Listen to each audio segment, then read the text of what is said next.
we will be tasting 5 non-alcoholic wines. And just before starting the tasting, I just want to mention something really important.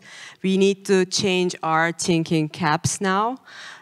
We are not going to compare these products with wine, although they are coming from wine. They are dealcoholized wine. It's a wine product. But we are not, we're not going to taste your typical Napa Cabernet or Hunter Valley Semillon. So this is not what we are expecting, and this is not what we are here for.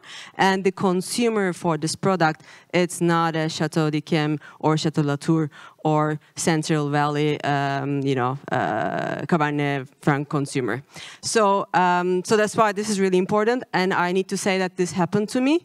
When the first time I got in contact with non-alcoholic wines, I was working in Torres, and Natureo was launched in 2008, which is a very early product for this market. And the first time, 5 years ago, when I tasted a non-alcoholic wine, I said, okay, this is a good product, but it's better if I mix it with gin. So that's what I was thinking. And now I ended up working in the industry, and I feel really motivated to be part of it because my perception has changed a lot. I know that the consumer for this product is not an engaged wine consumer or wine connoisseur, although wine lovers, they love also doing switch between no and low and normal wine products. We are not talking about baby boomers or Gen X for this, but millennials, 56% of the millennials, they switch to non-alcoholic or low-alcoholic wine versus only 29% of baby boomers do. This is the latest study by IWSR. So having said that, the consumer is different. Maybe we are not the exact consumers for this product. So that's why we need to change our thinking cap and try to judge these wines accordingly. And last but not least, we are both judges at IWSC competition. We are wine judges. So if there's any wine judge here, you would know when you judge wines, you don't judge Cabernet Sauvignon and Pinot Noir together. You judge it within their category. Full body tannic wines or light, light red wines. So it's going to be the same. So we are going to judge these non-alcoholic wines within in their category. Obviously, we are not judging today. We're just enjoying the experience, but we need to taste it within their category. I think building on that as well, I should let you all know what we're looking for in terms of the wines that we're putting in the market. So we're looking for varietal typicity on the nose. And then in terms of the structure of the wine or the structure of the product, the DEALC wine, we want it to be as structurally similar to a wine with alcohol as we possibly can. So at Pernod Ricard, we're looking for acid and sugar balance. We're looking for body. We're looking for tannin that is not dry, if possible, in the red wines. So we're using low tannin varieties. And we're also looking for a general wine experience. So we want the products to resemble wine as much as we possibly can, which means they can be direct replacements within occasional consumption. And we'll speak about occasional consumption during the tasting. I think it's a really important thing to put into consideration when drinking non-alc wines, because we do see these wines or these de-alcoholized wines rather, as appropriate across a range of occasional drinking. And can we also, once the wines are served, can we have one bottle of each so we can put the line up and everyone can see the wines that we are tasting? Yeah, should we start right away? Yeah. So we are going to taste 2 sparkling non-alcoholic wines, white, and then 2 white still wines. And then you're going to see that both are, each of them has a total different profile. And then we are going to taste a red wine. It would have been great, actually better to serve the red wine first than the sparkling, right? But let's go ahead. I think just quickly, while we're tasting the 2 wines, Irem brought up when we were discussing them before tasting them with you that these are 2 different sparkling versions made with 2 different technologies. The second wine is a Campo Viejo product that we're selling in the Nordic markets on shelf in not only supermarket retail, but monopoly retail.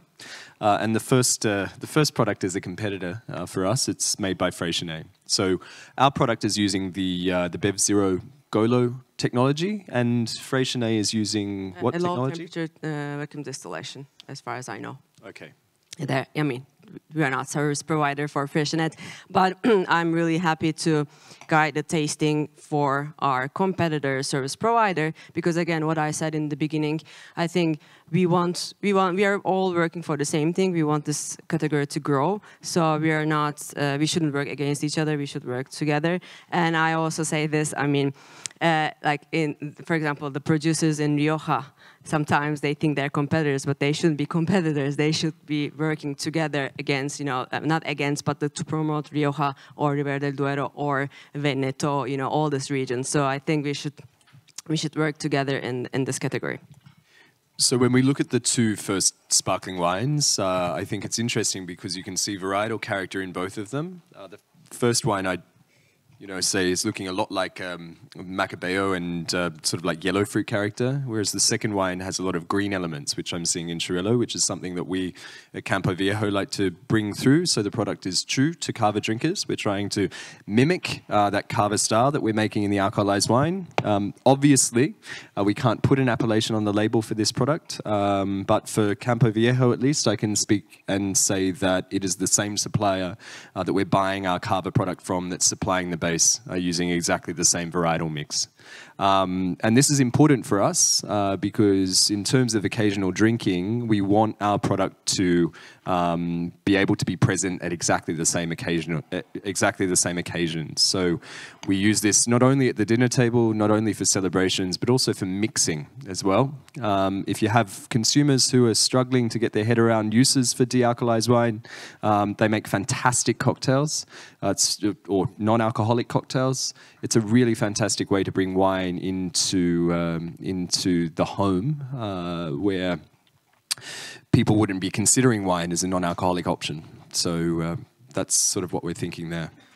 And also in these two different sparkling wines, I would differentiate them. Like the first one, the Freshnet, is more floral and fruity, and the second one is slightly more restrained.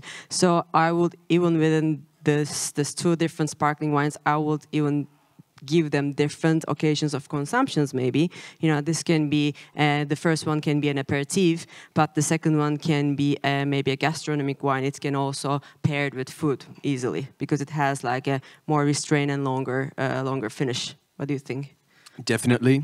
We've had, in Sweden, not instigated by us, but in Sweden, we've had bars set up that have served entirely non-alcoholic cocktails and non-alcoholic drinks. So the trend is mature enough to ask for this sort of thing in the market. And we've also had many restaurants who are looking for really great options for non-alcoholic pairings.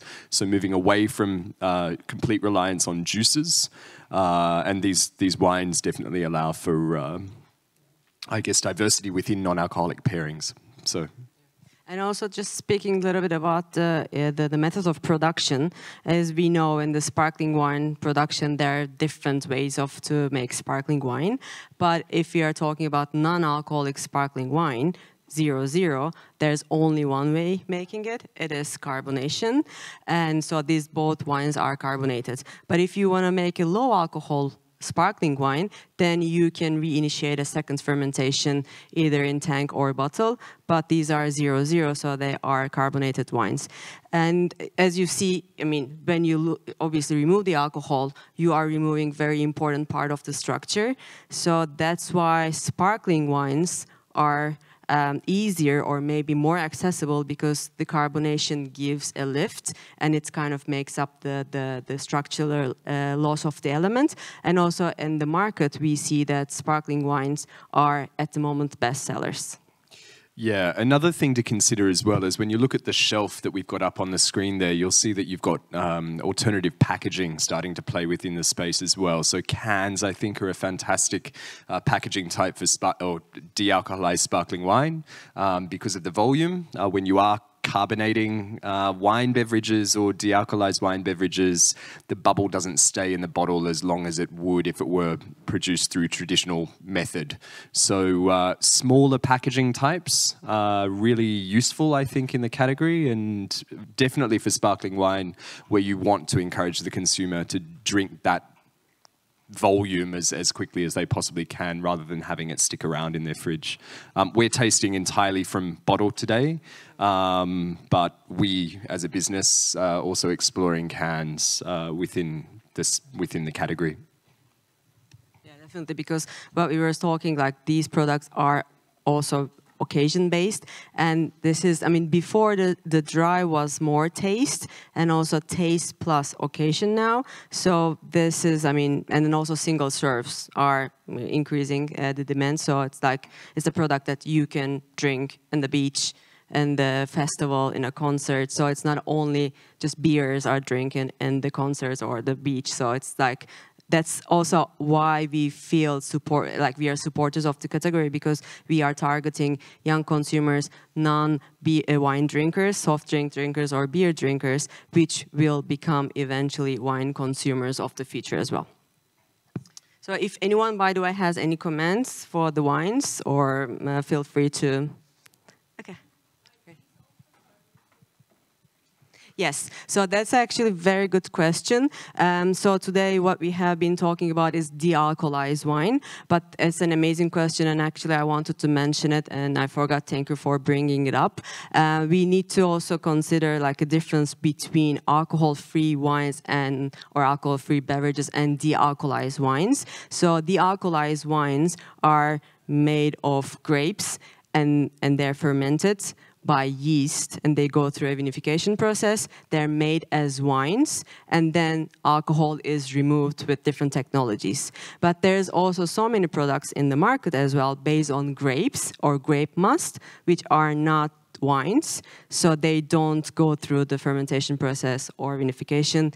They're just, you know, different types of product and different for different consumer. And also the difference also is with the alcohol-free wines based on the grape must, you cannot do a dry wine, but with the de-alcoholized wine, obviously you can do a dry wine. And also when you de-alcoholize, the wine gets drier and it gets more concentrated, acidity increases. So all the sweeter wines that you see in the market in de-alcoholized, they have added grape must. So as you can see, these guys are quite drier. So this is also the trend has changed a lot. So now there's much less sugar involved. Yeah, so all the wines that we are tasting today are de-alcoholized wines. Commercially, I think it's worth touching upon as well. From our perspective, we see wines build up from juices as a completely different category. I would say that we call that category at Pernod Ricard Absolute Zero versus de-alcoholized wine. And I would say that Absolute Zero versus de-alcoholized wine each have different market opportunities. So depending on your market, I would say the Middle Eastern market, around that part of the world, is a market that would be well suited to Absolute Zero products, because it's not necessarily in line with halal law for a product to be de-alcoholized. The product was once alcohol, so it's not strictly halal within a definition. So these Absolute Zero products as well have a different role. But for the bulk wine industry, the de-alcoholized wine side of the equation, I would say, is more interesting to everyone in the room. And also, I mean, as we speak, we could think about so many other things to talk about. But I think it's very important also in terms of bulk wine industry and de-alcoholization. So let's say this is a 75 cl bottle. And to make this wine, I mean, if this was a normal strength wine, you would need 75 cl wine to put in this bottle, maybe a little bit more because you have a yield loss with the bottling and filtering. But for de-alcoholized wine, you need much more than 75 cl. Depending on the method you use, you need to consider the de-alcoholization, the yield loss. So you will need a liter of wine to put in this 75 cl. So it also increases the opportunities of the bulk wine producers. They need to sell more wine to have the exact same amount of de-alcoholized wine. Shall we taste some wines? Yes. Thank you for saying politely shut up and continue. So in the white wine glasses in front of you, closest to you we have Riesling, and then the wine behind that is a Chardonnay wine. So the Riesling is produced by us down in South Australia at Jacobs Creek, and the Chardonnay is Germany, close Wackenheim, and based on low temperature Ricard distillation as well. okay. Yeah, and yeah. What I was going to say, just before tasting, I mean, I think here clearly we see two different styles. We see a little bit more traditional non-alcoholic style, and we see a modern non-alcoholic style. And the question is, which is which? Which one is the more modern style and which one is the more traditional style? Yeah, I think it's interesting when you look at these two white wines in the mouth. One of them is definitely more high acid, I would say, old world in style, and quite floral and flowery on the nose. Whereas the other product, the Jacobs Creek product, has a bit more of a fuller mouthfeel and a bit more of a realistic texture on the palate. To me, it tastes a little bit less synthesized in style, which is getting back to my original point, Pernod Ricard. We're trying to create dealcoholized wines that resemble the original product to fulfill that occasional consumption. With the Riesling, this is a really, really great product for occasional drinking. Great on a hot day down in Australia, definitely. And once again, it's a nice, refreshing style of wine that's not difficult to drink. So when you're constructing dealcoholized wines, I think it's really important to focus on texture and the structure of the wine in the glass, so you don't end up with something that is pulling the consumer's palate too far in one direction. Definitely. And also, I mean, two different styles, it doesn't mean that one is clearly better than the other one. They have different targets, different consumer profiles, different demographics. You know, the Chardonnay, the light live is more traditional style, more aromatic, more fruit bomb style, versus Jacobs Creek is, again, fruity, but also more structured and more fresher and restrained style. But again, there are different markets, different consumer profiles, and there are you know, demands for different products. And if you're working with a good supplier, in our case with Irem and BevZero, there is a consultancy opportunity that you can have to help construct and build your product. Could you speak a bit more about that? That is a very important thing because yes, we know that the consumer demands this product, but the producers are not necessarily knowledgeable about this. So when you see this wine on the shelf, you see that, okay, non-alcoholic wine, dealcoholized wine, I'm going to dealcoholize my wine and put it in the bottle and ready to go. It doesn't work like this. So there's so much things that we have to do after the dealcoholization, and also we need to select the exact variety, exact type of wine. The acidity is really important. So the acidity is like the softer acidity, or the varietals more aromatic and softer acidity works better with the dealcoholization. So we go through this whole step with the producer, and sometimes, obviously, or maybe most of the time, the producer doesn't agree with us, but it's our job to, you know, share our know-how and then to kind of build the product, because a dealcoholized wine, it's not, or any dealcoholized wine is not ready to bottle. We need to consider many things, and it needs to be part of the dealcoholization process as a service, because otherwise, I mean, we want obviously better quality, and then we need to help the producers how to achieve the better quality. Yeah, and I think that's a really good point for anybody in the room who might be a buyer or a brand owner or even a supplier, to know that when you're choosing the right dealcoholization partner, there are services available to help you construct what is best suited to your consumer base. And we've all worked with winemakers before. We know that they can be difficult to convince, but if you work with a technically competent team who has a lot of experience in this, they can help guide you through what could feel like an intimidating process at first. Yes, but the structure exists. 2 questions. Hi. You mentioned marketing. One of the issues that's been raised in the past is how should these wines be presented in terms of statements on labelling? Apparently some buyers see that certain statements are an absolute no-no. They shouldn't be on the labels. They will get consumers running a mile. Are there any kind of really attractive, appealing terms that producers should be putting on the labeling? Do you want to take this question? Yeah. You go ahead. So from our perspective, we're using de-alcoholized wine on the label, and it is market specific as well. So in the Nordics, for our lower alcohol wines rather than our alcohol removed wines, there are specific terms that we're allowed to use according to the monopoly.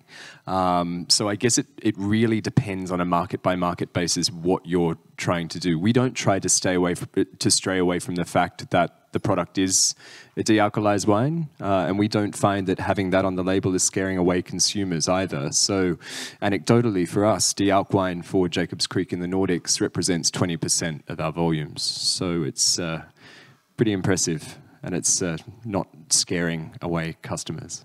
I have another question here. Sorry, can I just add one thing to that?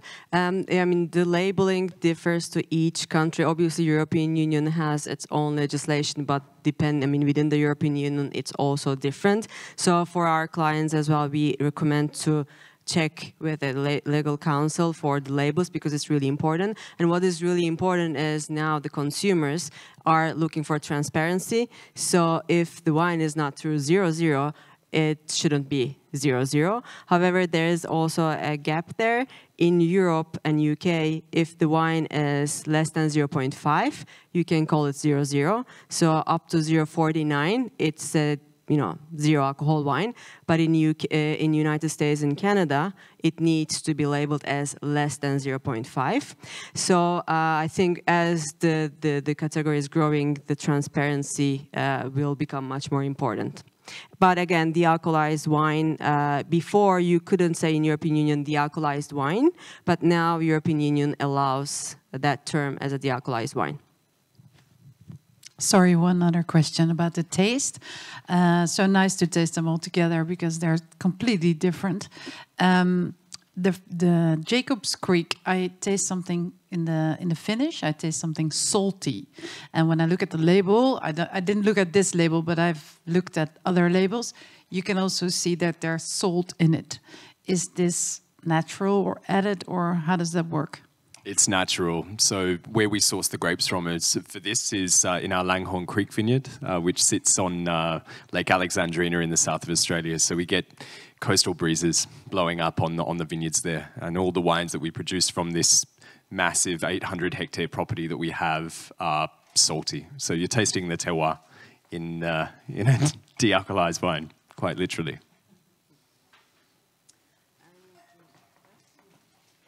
So one thing to keep in mind, the sugar levels of non-alcoholic wines, Professor Zamora was mentioning it with the spider net, how the perception changes.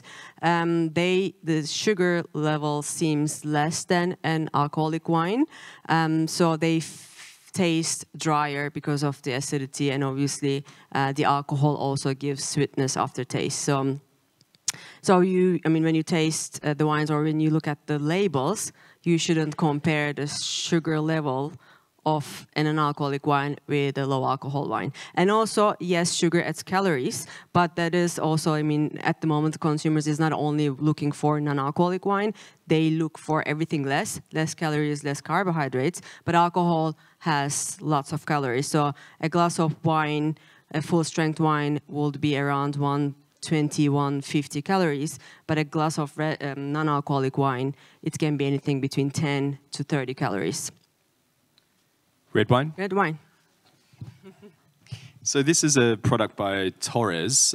Thankfully, Irem worked for Torres for a period, so she can probably talk more about this than I can. I think what's interesting to know is this is a blend of Garnacha and Syrah. So once again, I would say that Torres has selected those varieties specifically for this product. Yes, exactly. It's specifically selected because, Torres also, I'm really proud of saying that I worked for Torres, which has a really great R&D department and, also very focused on sustainability. And because they've been working, they launched the Natureo in 2008, it doesn't mean that they started working in this 2008. There's always like minimum 2 years of R&D going on. So they've been working on this for 2006 minimum. And after lots of trials, then they are selecting the wines accordingly. So Garnacha and Syrah is selected accordingly. And also if you're gonna, I mean, I don't know how experienced you are in tasting the red wines of dealcoholized. It's very tough.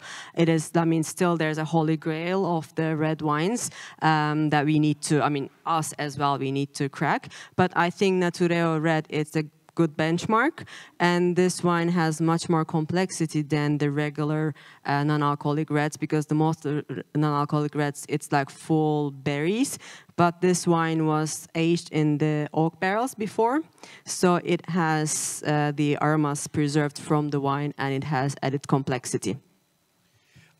I think one thing to touch upon that we should acknowledge is varietal call-out on labels, and that's allowed within the de-alcoholized wine space. So we've got 3 products here that have varietal call-out on the label, and the sparkling wine products don't have any familiar call-outs, I guess, on the labels. But I have seen products in the Swedish market that are using terms like brut to mentally trigger consumers into knowing what the product is. So the use of varietals on labels, or the de-alcoholization of varietal wine, is a way to link the product back to the original wine, which I think helps on shelf and helps consumers feel comfortable in selecting the wine off the shelf rather than just buying a generic.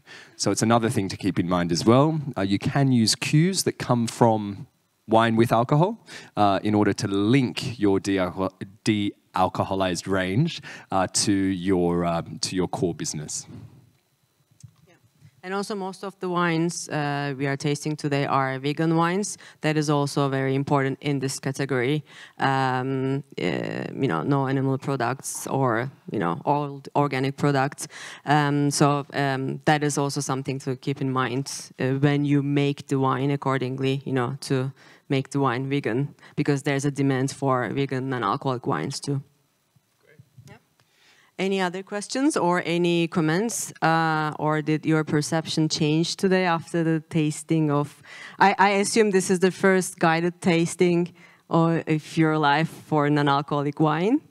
So I don't know if anything changed or better experience than it was before. There's some smiles in the room and there's a thumbs up, so we'll take that as a yes. Yeah. But thanks for tasting, everybody. And hopefully you saw something you liked. Yeah, thanks from my side to you. I think this was really enlightening. I also learned a lot in these last 1.5 hours. The next presentation is going to be at 1 o'clock, and the question is what the buyer wants. So quite curious. See you then. Thank you.